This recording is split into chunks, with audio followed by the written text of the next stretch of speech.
सावन आने से पहले करें ये 8 काम। घर में सुख समृद्धि और भगवान भोलेनाथ की कृपा प्राप्त करने के लिए आपको सावन से पहले ये सभी तैयारियां कर लेनी है।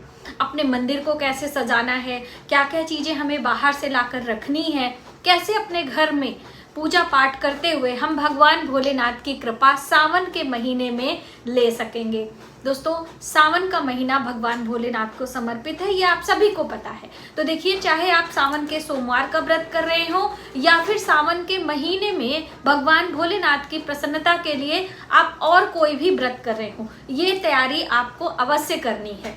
कौन कौन सी तैयारियां हैं वो तो हम आपको बताएंगे ही, साथ ही हम आपको ये भी बताने वाले हैं कि आपको इस महीने कौन से पौधे घर में अवश्य रखने हैं भोलेनाथ की कृपा पाने के लिए। और आप दान भी कर सकते हैं, ऐसा नहीं है कि आप अपने घर में लगा रहे हैं तो दान नहीं कर सकते हैं। तो चलिए देर न करते हुए अपने वीडियो की शुरुआत करते हैं। नमस्कार, वेलकम टू माय चैनल। मैं हूं मनीषा। दोस्तों, आप सभी का प्यार और आशीर्वाद हमारे चैनल को इसी तरीके से बना रहे, और आपने अभी तक हमारे चैनल को सब्सक्राइब नहीं किया है तो प्लीज़ सब्सक्राइब कर लें, बेल आइकन को ज़रूर प्रेस करें और वीडियो की हर नोटिफिकेशन आपको सबसे पहले प्राप्त होगी। तो चलिए देर ना करते हुए अपने वीडियो की शुरुआत करते हैं। दोस्तों, सावन का महीना 1 महीने का होता है और पूरे महीने भगवान भोलेनाथ के मंत्रों का उच्चारण, भगवान भोलेनाथ की स्तुति, जलाभिषेक, अलग अलग प्रकार से हम भगवान को प्रसन्न करने का प्रयास करते हैं। तो सबसे पहले तो अभिषेक की बहुत बड़ी महत्वता है। तो आप चाहे अपने घर में अभिषेक करें, चाहे आप शिवालय जाके अभिषेक करें, या फिर आप पार्थिव शिवलिंग बनाकर पुरोहित बुलाकर मंत्रों के द्वारा, जो कि शुक्ल यजुर्वेद से लिए गए हैं, रुद्राष्टाध्यायी मंत्रों के द्वारा आप अभिषेक करवाएं। मनोकामना पूर्ति के लिए अलग अलग चीजों से अभिषेक करवाने की बात कही गई है, तो वो एक अलग बात है। लेकिन तैयारी के बारे में हम जानेंगे। सबसे पहले तो आपको अपने घर में शिवलिंग जरूर लेकर आना चाहिए। यदि पहले से है तो कोई बात नहीं है, आपका शिवलिंग टूट गया है या कहीं से खंडित हो चुका है तो उसे जल में विसर्जित कर दें और नया शिवलिंग आप लेकर आए, पहले से ला के रख लें, जिससे सावन के पहले ही दिन से आप पूजा अर्चना अपना शुरू कर पाए। ठीक है। अब देखिए, पूरे सावन का महीने का व्रत करना चाह रहे हैं तो, सोमवार का व्रत करना चाह रहे हैं तो, मंगला गौरी के निमित्त व्रत करना चाह रहे हैं तो, या फिर महाशिवरात्रि जो महीने की मासिक शिवरात्रि होती है वो, या फिर आप प्रदोष व्रत कर रहे हैं, जलाभिषेक आप कभी भी कर सकते हैं। तो ये रुद्राभिषेक करते हुए आप शिवलिंग अपने घर में अवश्य रखें। दूसरी अहम बात कि सावन में हरे रंग की बहुत बड़ी महत्वता होती है। तो देखिए, सावन में आप हरे रंग के पौधे लगा सकते हैं। तो पौधों में सबसे प्रिय होता है भोलेनाथ को बेल का पेड़, जो कि बड़ा होता है। जब हम घर में लगा लेते हैं तो पौधों के रूप में गमले में लगाते हैं। तो बिल्कुल आप अपने घर में बेल का वृक्ष लगा सकते हैं गमलों में। और बेल का वृक्ष कहाँ पर लगाने पर ज़्यादा हमें लाभ होता है? दोस्तों, शिवालय में, यदि आपके घर के आसपास में कोई भी शिवालय है तो आप वहां पर गमले में भी रख सकते हैं। यदि स्थान है तो वहां पर जमीन में आप यदि बेल का वृक्ष लगाते हैं और धीरे धीरे वो फलने फूलने लगता है और उस बेल पत्र से भगवान भोलेनाथ की पूजा लोग करते हैं तो उसका पुण्य फल भी आपको प्राप्त होता है। तो आप ये कार्य कभी भी कर सकते हैं, चाहे आषाढ़ के महीने में करें या फिर सावन के महीने में करें। बहुत ही शुभ माना जाता है। और कहते हैं बिलपत्र सिर्फ भगवान भोलेनाथ को नहीं चढ़ाया जाता, माता लक्ष्मी को भी बहुत प्रिय है। हम बात करें भगवान गणेश को भी बिलपत्र बहुत ही प्रिय है। तो इस तरह से देवी देवताओं की प्रसन्नता के लिए हम बिलपत्र चढ़ाते हैं। और बिलपत्र चढ़ाते हुए एक काम आप जरूर करें। जब भी हम बिलपत्र चढ़ाते हैं तो कुछ महत्वपूर्ण बातों का ध्यान रखते हैं, क्योंकि सीधे बिलपत्र नहीं चढ़ाया जाता है। चिकना वाला भाग नीचे और खुरदुरा भाग ऊपर रखता है। और बिलपत्र में हम तिलक करते हैं, चाहे आप राम राम लिखें, चाहे नमः शिवाय लिखें। उसके बाद बिलपत्र भगवान भोलेनाथ को चढ़ाया जाता है। तो इस तरह से छोटी छोटी बातों का भी हमें ध्यान रखना है। और दोस्तों, यदि आप चाहते हैं कि आपके बच्चों का पढ़ाई लिखाई में मन लगे और उन्हें सद्बुद्धि और उनका भविष्य अच्छा हो, अच्छे उनका मार्गदर्शन हो, तो आप उनके गले में एक रुद्राक्ष पहना सकते हैं। इसके लिए आप पहले से रुद्राक्ष लाकर रखें। सावन के महीने में किसी भी दिन रुद्राक्ष को अभिमंत्रित करें और उसके बाद फिर लाल धागे में लेकर अपने बच्चों के गले में आप अवश्य पहनाएं। अब कौन से मुखी रुद्राक्ष पहनाएं ये भी बात आ सकती है। तो वैसे तो मैंने रुद्राक्ष पर पूरी वीडियो डिटेल में बनाई है कि कौन कौन से रुद्राक्ष किस मनोकामना पूर्ति के लिए पहना जाता है, लेकिन बच्चों की हम स्पेशली बात करें तो 5 मुखी रुद्राक्ष आसानी से आपको मिल जाएगा। ठीक है, तो आप 5 मुखी रुद्राक्ष ले लें और उसे शुद्ध घी में डुबो कर रखें और दूसरे दिन उसे धोकर साफ कर लें। उसके बाद फिर उसमें अष्टगंध तिलक लगाकर धूप दीप दिखाकर 108 बारी नमः शिवाय ओम नमः शिवाय मंत्र से उसे अभिमंत्रित करें और फिर अपने बच्चे के गले में इसको पहनाएं। बहुत ही अच्छा होता है दोस्तों, आप इसे अवश्य आजमाएं। ठीक है, रुद्राक्ष आप लेकर पहले से कभी भी किसी भी दिन लाके रख सकते हैं। ठीक है, अब ये चीजें आपकी क्लियर होती जा रही हैं। अगली महत्वपूर्ण बात है कि हम हरे रंग की चीजों का दान करेंगे। जैसे कि मैंने लास्ट वाली वीडियो में ही आपको बताया था कि हरे रंग की बहुत बड़ी महत्वता है। चाहे हम पेड़ पौधों की बात करें, चारों ओर धरती हरियाली रहती है, धरती में जल की वर्षा रहती है, तो आप हरे रंग के वस्त्र स्वयं पहने और हरे रंग की चूड़ियाँ, हरे रंग की चुंदरी माता पार्वती को भी चढ़ाएं।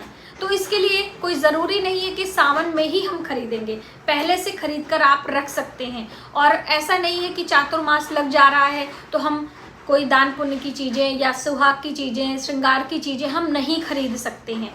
देवी देवताओं के लिए, दान पुण्य के लिए हम बिल्कुल सुहाग की चीज़ें खरीद सकते हैं। और चातुर्मास में आपके पास भी कोई चीज़ें ज़रूरत है तो आप अपने लिए भी खरीद सकते हो। सिर्फ विवाह संबंधित कार्य हम चातुर्मास के दौरान नहीं करते हैं। बाकी चीज़ें खरीदारी वगैरह आप पहले से स्टार्ट किए हैं, इसीलिए मैंने वीडियो आपको पहले ही दी थी, तो आप उसको कंटिन्यू रख सकते हैं। दोस्तों, बहुत सारी बहनें छोटी छोटी बातों को लेके परेशान रहती हैं, इसीलिए मैं आपको अलग अलग टॉपिक पर वीडियो देने का प्रयास करती हूँ, जिससे कि आप उस कन्फ्यूजन से दूर हो सके। और पूरे सावन के महीने में गंगा जल का दान भी बहुत बड़ा दान माना जाता है। दोस्तों, एक चीज़ वीडियो बनाते हुए अभी याद आया है कि शिवलिंग का दान करने के लिए बहुत सारे लोग सोचते हैं कि हम अपने परिवार में, हम किसी मंदिर में या किसी मंदिर का निर्माण हो रहा है तो वहाँ पर क्या अपने पैसे से शिवलिंग खरीद कर दे सकते हैं अथवा नहीं। तो बिल्कुल आप शिवलिंग का दान कर सकते हैं, लेकिन जो हम अपने घर में शिवलिंग रखकर पूजा अर्चना करते हैं उसका दान आप ना करें। नया शिवलिंग खरीदें और उसको अब मंदिर में आप दान करें, जिससे कि पब्लिक के लिए, जनता के लिए वो मंदिर बनाया जाता है और सभी आकर पूजा अर्चना करके उसका लाभ ले सकें। अब कौन सा शिवलिंग घर में रखना चाहिए, चलते चलते आप ये भी समझते हुए चलें, जिससे कि यदि आप लाना चाहते हैं शिवलिंग तो आप इन बातों का ध्यान रखें। शिवलिंग बहुत छोटा ही रखना होता है, बहुत बड़ा शिवलिंग हमें घर पे नहीं रखना होता है।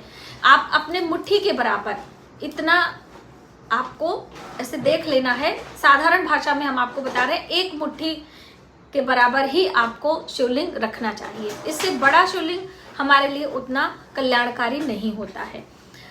आप चाहें तो शिवलिंग ना लाएं, अपने घर में हर सोमवार को पार्थिव शिवलिंग बनाएं। चाहे आप मिट्टी से, शुद्ध मिट्टी से बना लें, चाहे आप आटे से बना लें, हल्दी से बना लें, चावल के आटे से बना लें और उसका पूजन अर्चन करके उसे विसर्जित कर दें। पार्थिव शिवलिंग की पूजा सिर्फ एक बार ही की जाती है और पूजा से पहले अभिमंत्रित करके प्राण प्रतिष्ठित किया जाता है। उसके बाद उसकी पूजा अर्चना करने के बाद उसे जल में विसर्जित किया जाता है। तो ये पूरी प्रक्रिया यदि करने में आप सक्षम हैं तभी पार्थिव शिवलिंग बनाएं और उसकी पूजा करें। फ्लो में हम लोग एक दूसरे का देखी देखा बहुत सारा ऐसा कार्य कर लेते हैं और उसको पूरा विधि विधान से नहीं करते, इसीलिए हमको उसका पुण्यफल नहीं मिल पाता है। तो आप ये भी समझते हुए चलें। आपके घर के आसपास में कोई शिवालय है तो आप एक नियम अवश्य बनाएं। हर सोमवार के हर दिन, यानी कि जब से सोमवार शुरू होगा तब से लेकर सावन पूर्णिमा तक ये कार्य आपको करना है। शिवालय जाएंगे, घर से 1 लोटा जल लेंगे, काले तिल का अक्षत चढ़ाएंगे और एक बिलपत्र जिसमें तिलक करके भगवान भोलेनाथ पर चिकना वाला भाग नीचे रखेंगे, खुरदरा ऊपर रख के उस पर हम कुछ पुष्प और काले तिल का अक्षत चढ़ाकर 1 लोटा जल चढ़ाएंगे, गंगा जल मिश्रित। इसमें आपको बहुत ज़्यादा धन नहीं लगेगा, सिर्फ थोड़ा सा समय लगने वाला है, तो आप ये काम अवश्य करें। दोस्तों, सावन के महीने में गऊ की भी सेवा की जाती है। नंदी जो होते हैं भगवान भोलेनाथ की सवारी मानी जाती है, और जब हम मंदिर जाते हैं तो नंदी देवता का दर्शन पहले ही करते हैं। नंदी के कानों तक हम भगवान भोलेनाथ से अपनी मनोकामनाएं बोलते हैं। तो ऐसे में गोवंश की सेवा करना हमारे लिए कल्याणकारी होता है। तो सावन के महीने में हरा चारा जो पशुओं को खाने के लिए होता है, आप उसे दे सकते हैं। आप मार्केट से खरीद कर, कोई सब्जी हो उसे भी आप दे सकते हैं। कैसे भी करके पशु आहार दान करने की बात कही गई है, क्योंकि देखिए चारों ओर जल रहता है तो बहुत सारी असुविधा हुई होती है पशुओं के आहार को लेकर। तो ऐसे में आप पशुओं का आहार खरीद कर गौशाला में दान कर सकते हैं। जितने भी संख्या में आपका दिल करे, यानी कि जितनी भी क्वांटिटी में आप देना चाहें। और घर पे कौन कौन से पेड़ पौधे लगा सकते हैं बेलपत्र के अलावा, इसके लिए मैं एक सेपरेट वीडियो आपके लिए लेकर बहुत ही जल्द आने वाली हूँ, तो आप वो वीडियो ज़रूर देखिएगा। बेलपत्र चढ़ाने के क्या नियम हैं, बेलपत्र को हम कैसे हवन कर सकते हैं, माता लक्ष्मी की प्रसन्नता के लिए बेलपत्र से हवन करने से, कमलगट्टे को घी में डुबोकर हवन करने से माता लक्ष्मी बहुत जल्द प्रसन्न होती हैं। और पूरे महीने आप शिव जी के मंत्रों का जप करें, नाम जप करें, बैठकर घी का दीपक लगाकर शिव जी की प्रतिमा के सामने तो हम मंत्र जप करते ही हैं। आप मंत्रों को श्रवण किया करें, सुना करें, उससे भी आपको लाभ होगा। आपके घर का वातावरण सकारात्मक होगा। और सावन के महीने में हमारे वातावरण में बहुत सारे कीटाणु विषाणु हो जाते हैं। तो एक काम और भी आप नियम के अंतर्गत लेकर आएं कि अपने घर में जो ये वर्षा जलवायु का सीजन होता है, वर्षा ऋतु होती है, जिसके कारण बहुत सारे कीटाणु विषाणु वातावरण में होते हैं और जो हमारे लिवर फंक्शन को इफेक्ट करते हैं, यानी हमारे पाचन क्रिया को सीधा हानि पहुंचाते हैं। इसके लिए अपने घर में कपूर की धूनी, यानी कि कुछ गाय के गोबर के उपले को शुद्ध घी में डुबोकर उसके ऊपर लौंग, इलायची, तेज पत्ता, गुग्गल और आपका लोबान वगैरह लेकर, मैंने धुनी चैनल पर बना के बताई है, आप वो धुनी बनाएं और घर में सुबह शाम उसकी धुनी दें।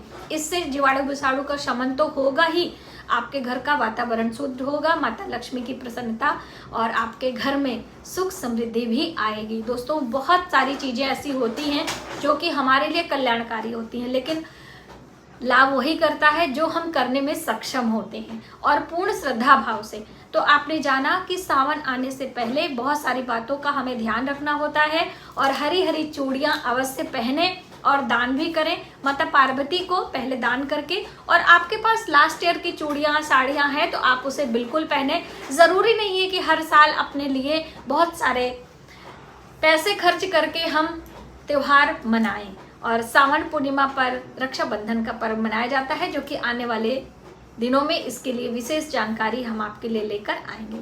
आज की वीडियो में बस इतना ही। यदि हमारी जानकारी आपको थोड़ी सी भी हेल्पफुल लगे तो प्लीज़ वीडियो को ज़रूर शेयर करें अपने फैमिली फ्रेंडों में।